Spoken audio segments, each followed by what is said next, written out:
Yo, what's up guys, you're back with TechNick, and today we have a full in-depth camera review of the Realme X2 Pro. So far the performance and the charging speeds have been absolutely phenomenal for the phone, but now we're going to go ahead and test out the 4 cameras on the back as well as the selfie cam. Speaking about specs, we have a main 64 megapixel cam, which is a Samsung GW1 sensor with an aperture of f1.8. This can be bind down to 16 megapixels for a more detailed shot. We have an 8 megapixel ultra-wide camera with a 115 degree field of view, a telephoto lens which is packed with 13 megapixels and 2x optical and 5x hybrid zoom, a depth sensor with 2 megapixels, and a selfie camera which is 16 megapixels. This all seems great on paper, and I cannot wait to show you guys the samples that I have taken recently. Guys, this is TechNick, and let's dive straight into the Realme X2 Pro in-depth camera review. So as you guys have requested, I'm going to start with ultra wide and then go into the main 64 megapixel camera, then into the 16 megapixel bin pic, and then 2x optical telephoto and 5x hybrid using the telephoto lens as well.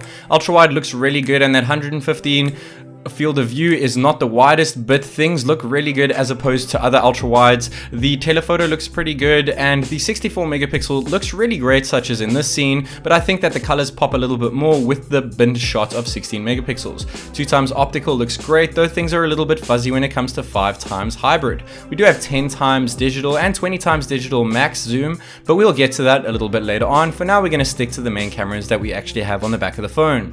As you guys can see, ultra wide over here going into that 64 megapixel, then the 16 megapixel bin looks a lot better. 2x optical looks really brilliant if you ask me. 5x hybrid is a nice option to have, though it is not the most detailed hybrid shot that I have seen on a phone before. Nevertheless, this is a $400 phone and it is competing with other beasts out there, and the new Xiaomi Mi CC9 Pro with a 108 megapixel lens will soon be going up on my channel against this beast to see how different the 64 megapixel, 108 megapixel and 48 megapixel on the OnePlus 7T actually stand up against each other to see if megapixels actually do matter. And if you ask me, the reason why they have bin shots is because megapixels don't matter, it's about the detail that matter. And talking about detail, the 64 megapixel shot looks really good, actually so similar to the bin shot. The bin looks like the color pops a little bit more, but I do think that the 64 megapixel snap on here looks even better than the Vivo Nex 3 5G that I recently took, which has the exact same camera. 2x optical looks pretty good. This is outside my apartment block window over here. 10x digital and 20x digital don't look too good, but at least we have quite a far reach when it comes to zooming in. As you guys can see, the bin shot looks really great here. 2x optical looks really good, no loss in detail there. I do think that the 5x hybrid loses a lot of detail, but not quite as much as the 20x digital, though at least we can still see text. Sometimes the 64 megapixel main camera is a bit fuzzy though, so you have to be really gentle with it when you are holding it because there is a lack of optical image stabilization here. Going into that 20x, we lose that stabilization, so things do naturally become a bit fuzzy, and when taking a picture of me over here, things look pretty good even in ultra wide. The bin looks the best if you ask me. The portrait looks absolutely phenomenal with no edge detection whatsoever, and the same can be said of taking portrait shots with an object such as my scooter over here. It does an absolute superb job. Here is another little statue over here using portrait, which we'll get to now in a second, and as I say guys, it looks really good and really natural. Here is another picture over here of more statues, and I do think that things look really great when it comes to that portrait effect, as you can see with the boy and the dog there. Now I do think that the 16 megapixel bin shot looks a lot better when taking a picture of a flower up close, and using the portrait effect, it doesn't look the best when taking a picture of a flower, but better than a lot of the others. Macro mode looks absolutely awesome, so we're showing the normal one and then macro, and now we're going into indoor pics over here. So we have night mode off over here and night mode on the 16 megapixel bin. We cannot use night mode with 64 megapixel camera, and when we go onto 2x or 5x, when we shoot onto night mode, it actually uses the main camera instead of the telephoto camera, so we actually get a loss of detail when using night mode when going into 2x or 5x. As you guys can see over here, we're losing the detail with 5x going into night mode, and things are a little bit brighter, but we lose a lot of the detail since we are not using the actual telephoto lens. Now moving on to night pictures over here, I do think that it's quite the opposite, though it is pretty similar with the fact that we do not get to use the telephoto lens when zooming in, though things look a lot brighter using the normal 16 megapixel bin shot, and we can use ultra wide at night too, meaning that we can actually turn ultra wide night mode on when taking an ultra wide picture, and things look really good. I must say it looks a little bit better, though not streaks better than the original photo taken. That being said, I think that the main lens taking the photo with night mode off looks really good, and I think that having night mode on actually just kind of rounds the shot off and takes away a lot of the fuzziness and makes things look a lot more clear. I actually look more for that in a camera using night mode than brightening up the shot, because I think it is more about capturing the detail than the actual light. And as you guys can see over here with this shot, you can see exactly what I'm talking about. Now, that same picture that I took outside during the day earlier, I'm taking the same picture at night, and things don't look too good with night mode off or on. And sometimes when zooming in, you guys can see that we lose a lot of the detail when we turn night mode on. As you can see, that fuzziness is absolutely terrible, but things were really dark there.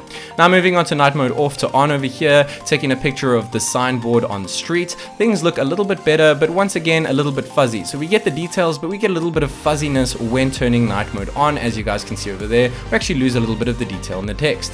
Now, ultra wide with night mode off and on, shooting of a light gives it this really awesome effect over there, though I don't think it is the best effect I've seen using a night mode shot, but it looks a hell of a lot better than when night mode is off. Though sometimes taking a picture of a light at night with 5 times makes it go a bit of a different color.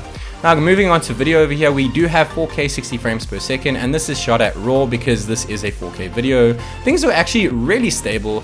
Because there is absolutely no stabilization, I am impressed. There is no OIS over here, and things are very, very stable, guys, I must say. 4K looks really good, but when you get a little bit of too much sunlight in, it kind of ruins the video footage. Moving on to Full HD 60 FPS, much can be the same, but this is upscaled since this is a 4K clip, so this is a 1080p video upscaled to 4K, and things look really good, though I must say that we have lost a lot of the detail, though the stabilization seems to be pretty similar to that 4K shot, and once again, the light coming in from the God rays from the sun do kind of ruin the video quality just a tad. Now, when we come into ultra wide, things aren't as stable anymore. That EIS, the electronic image stabilization, is pretty much gone, and the 30 frames a second is what we are capped to when filming ultra wide over here, so we cannot use 4K 60 or Full HD 60 at an ultra wide method, so we are capped to 30. Though things look pretty good and the wide feature looks decent, I must say better than other ultra wides that I've seen, and when we do go into 1x using 30, things look just as clear as Full HD 60. Telephoto, we can actually jump into 2x and 5x hybrid on 4K, Full HD 60 or 30 FPS, which is really great. Now, this is 4K riding on the scooter and now Full HD riding on the scooter, and as I was mentioning earlier, guys, the sun god rays actually ruin the shot, and going back against the sun over here with the sun behind us, you don't see that lens flare, which is really good to see, so make sure you keep the sun behind you. We also have slow motion at HD, which is 720p at 960 FPS, which the quality does not look that great, but the slow-mo is pretty good, and we also have an option of 480 FPS, but also capped to 720p. This would have been nice to be in Full HD, but the one that we do have of Full HD is fortunately and unfortunately 240 FPS, though it is not that slow. The quality looks a hell of a lot better than the previous two, though it is not that slow as I mentioned before. It still looks just great. Now we're going to move on to video footage at night, and 4K 60 FPS doesn't look too bad, though I do think that lights kind of affect the lenses quite a bit, especially when recording at night. As you guys can see, things are quite a bit blown up. The same can be said with Full HD 1080p at 60 frames per second. At least things are smooth here, but I cannot say that this is the best footage that I have seen when taking video during the evening. When it comes to ultra wide, it is absolute garbage taking a video at night. I don't recommend that you guys take ultra wide videos at night. If you do plan on picking up this phone when it releases in your country, it looks really shoddy. When it comes to the selfie camera, we have a 16 megapixel camera, and I must say that the portraits don't look perfect. You can see a bit of edge detection there, and it blows things out a bit too much in the background, though you can adjust that. It doesn't look terrible, and I think that it picks up a lot of detail on my face, especially with my facial hair, and things look really good and really sharp, especially when taking pictures with two people. It keeps portrait mode looking nice and sharp. At night, things don't look too good, and we do have option for portrait mode as well, but there is no night mode, and let's jump into video. What's up, guys? This is TechNick shooting a front-facing video on the Realme X2 Pro. This is capped at 30 frames per second and also limited to just 1080p. Let me know what you guys think of the quality as well as the mic quality too. Cheers. So let me know what you guys have thought about that footage during the day of Full HD 30 FPS using the selfie cam, and the evening footage over here, as well as the mic test that we did just before this. Guys, this phone is impressive along the front of all of its components, including performance, hardware, and everything else. The cameras have been absolutely superb, though I think they could slightly improve video quality. Hope that you guys enjoyed this video as much as I did making it, and until next time, guys, this is TechNick.